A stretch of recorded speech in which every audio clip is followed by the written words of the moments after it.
To help you better understand how to decrease your pain and how to improve your activity level, let's look at pain in more detail.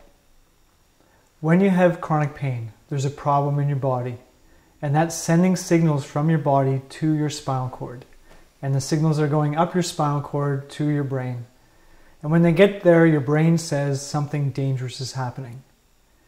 And so your whole body will respond to this. It responds by protecting you. Pain is one way your body protects you, but your body protects you in so many other ways.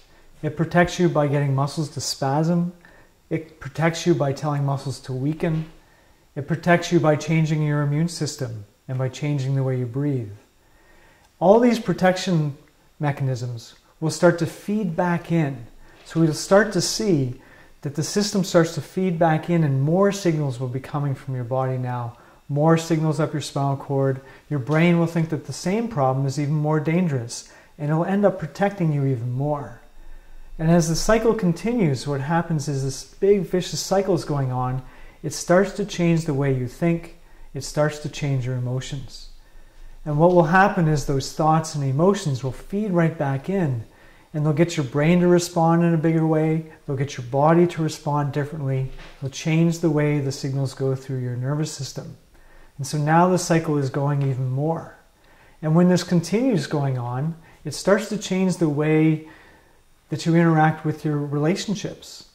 And it starts to change the way you interact with your friends and your community. And those changes start to feed back in. When we become less interactive with our friends and our family, what happens is this starts to wind our nervous system up even more.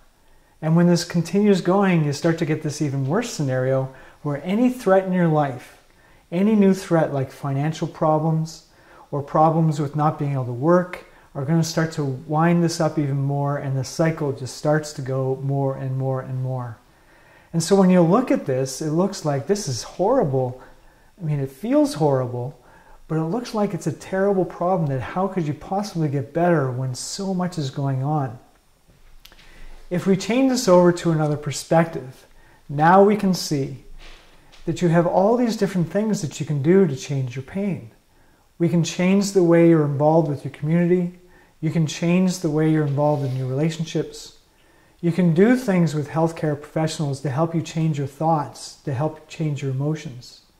You can do things with people like me as physical therapists that will help change your body, that will help to decrease the sensitivity of your nervous system, that help to decrease the tightness of your muscles, that start to help you re-engage the muscles that have been weakened by the pain.